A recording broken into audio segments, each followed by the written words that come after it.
Hello, very good morning. Thanks for joining us. And we start with some breaking news. The new energy price cap has just been announced. Paul is here. So what can you tell us, Paul? The energy price cap, so prices will rise by 2% from October to December. So the final quarter of the year. They do these price reviews quarterly now, every 3 months. So that is an increase.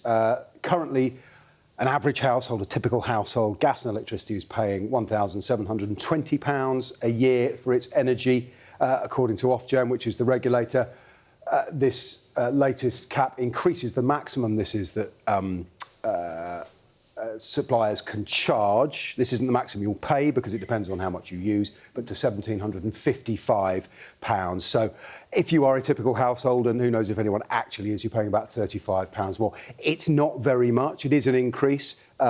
It's obviously, as we go into a quarter of the year, when people start, the heating's been off, hasn't it, the last 3 months? If you do look at your smart meter, if you've got one, it's been nice, hasn't it? Because you've only been using power for the cold drinks in the fridge. But it's the time when we turn the heating on again, and prices will rise marginally. They went down 8% in the second quarter of the year, so in the spring, so we're still net down on that, but it is an increase. And the increase, as far as it goes, part of it is government policy, the Warm Homes Discount, which is £150 paid to people struggling with their energy bills. It's part of the way of making up for removing the universal payment to pensioners for winter fuel, which was removed and then reinstated. So, but that cost of that payment to people who are struggling falls on all of us as bill payers. The biggest driver is wholesale gas prices. They've been broadly level but volatile over the last 3 months when they assessed the price. Donald Trump, the impact of his trade policies on global demand, that pushed prices down a bit.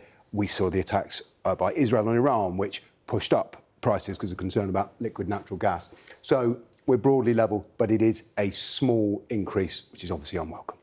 Exactly, small, but nobody wants their energy prices to go up. Absolutely not. And if we look across the piece, prices. This typical fee was about £1,200 before the invasion of Ukraine by Russia. We're here now. They have come down from those huge spikes when the government basically underwrote all our energy bills at a cost of about £80 billion. But prices, and we can see them here, if we look across the board, look at the right-hand side, the red bar, that is where we are today, broadly level with the previous month. But if you can scan across, if people's eyes can manage it across to winter 21-22, when it's about £1,200, that's a 40% increase. And if we look at the level we've been since prices fell away in the middle of 2023, this is the new normal of elevated prices.